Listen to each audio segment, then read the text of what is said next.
Taking care of your hips could be one of the most important things you do to protect your future mobility. As a chiropractor seeing thousands of patients over the last 20 years, I can tell you stiff hips is one of the most common things that I help people with. So what happens if you don't take care of your hips? Well, I really believe if you don't have great hip mobility, it's going to affect your future ability to do your hobbies, your activities, and the things that you love to do. Whether that's sports or travel or playing with your grandkids or even simple things like putting on your socks. What I see every day is that when you lose your mobility, you lose your quality of life. And I'm here to try and prevent that as much as I can. So in 10 simple minutes and from the comfort of your own home without any fancy gear or equipment, you could work on things like your hip mobility, which will have a profound effect on your future health. So try and set aside 10 minutes, give these exercises a try, and let me know in the comments if you have any questions or concerns. Okay, so the first thing that I always think of when I'm doing my own mobility work is just trying to be efficient from different positions. So what I would do, if I started on my back, I would try and do the 2, 3, 4 things that I could do from one position. So what I'm going to show you are some basic things that you can do for hip mobility. So if you're starting on your back, like Jeff is here, the first thing we can do are knees to chest. So some of the errors I see with this is people will try and bring 2 knees to the chest at the same time. And for some people, that can be a little bit too much on their low back. So what we're going to do here, he's just going to grab 1 knee at a time into the chest, pull it in, okay? And then we're just going to alternate. So you can pull that one in. You can do a few, then maybe grab the right one, okay? And then grab the left one. And so some people will find a difference left to right, and that's okay at the beginning because you might have a strong side and a weak side, or you might have a stiff side and one that's a little bit less stiff. So that's pretty common to see that. So that would be knees to chest. So what I would do is approximately 10 on each side. So keeping with mobility work here, what we could do is something called a figure 4 stretch, where 1 knee is going to be bent, the foot's going to be flat on the floor. You're going to take the opposite side and cross the ankle over the knee. If you can do this, and then you're going to gently push away that direction. Okay, and what that does, it stretches a muscle in the back of the hip called the piriformis. So it's a piriformis stretch. Now, for some people, if you feel tightness in the hip joint, or in the groin, then you might actually have a little bit of wear and tear in the hip joint. You don't want to push through too much here. So it's okay if it feels tight along the side and the back, but if you got a lot of stiffness in the front, you're not going to be able to stretch through that. So you want to gently push into it, but just go to your little barrier, and then I would hold that for 20 to 30 seconds, and then we're going to switch sides. So then we'll flip sides, and same thing, we'll keep that foot flat.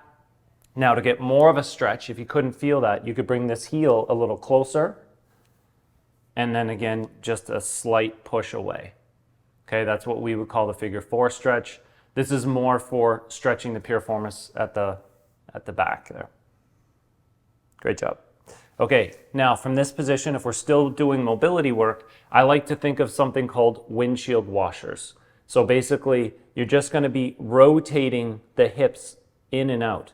So from this position, if you feel like you need more stability, then you can see Jeff, he's got his arms out. But basically with this, we're just going to be one side and then the other side. And we're really going to let this one come in.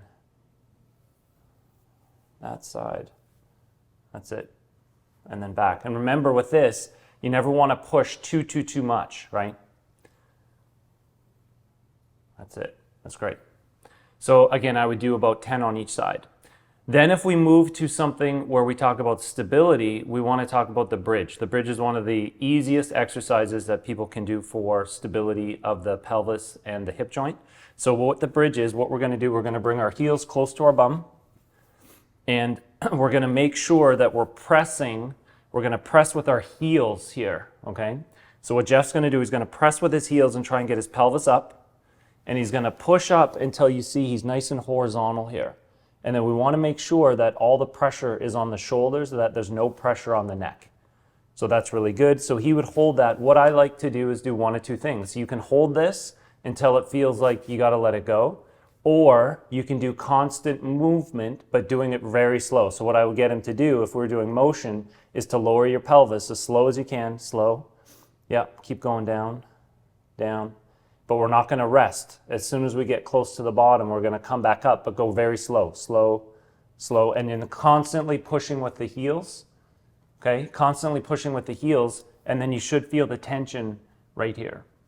And then down, so you're gonna go slow, slow, slow. Good. So there's two ways to do this. Basically, if you've got good endurance, and that's what we're trying to build here, you want to keep going until you feel really tired. And that might be, for some of us, that could be very quickly. You might be able to do this for a minute or so. So that's great. Awesome. So that's what I would do from the back. Okay. The next one I would do is something called a clamshell, which you're going to do on your side. So Jeff's going to face this way. He's going to use his bottom arm like a pillow. We're going to keep our knees bent, and our heels here are going to stay together. And basically what he's going to do, he's going to open up the knee, keeping his body really still, and he's going to squeeze at the top and just pause. Now, most people, they might feel, if you do have a hip joint issue on your affected side, you might actually find tension already in this position. Okay, again, anytime something gives you a lot of stiffness or pain, what you're going to do is just going to go to that point. So let's say Jeff felt stiffness and pain here, then he would even maybe stop just a little bit before. So it doesn't mean you can't do the exercise, it just means that we don't want you to push through. So you're going to come up, yeah. So let's say we could do 10 or 12, okay?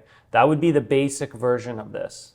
And then we're going to show you a few more advanced versions in just 1 second. So if the clamshells give you a pretty good, not like a burn, but you can feel that working on the outside there? Yeah. So what I often have people do is do both sides, even do the unaffected side. I think that's a good idea. Strengthens the muscles around the hip. Perfect. So you could do 10 or 12 on one side, flip to the other side, and go back and forth. Okay? Now, if we go to our hands and knees, we're going to show one. This is a little more advanced, so I would still try and do this as long as you can get into this position. So what Jeff's going to do here, he's going to hold this position, okay? And what we're going to try and do is we're going to try and do circular movement. We'll just show you on this left side.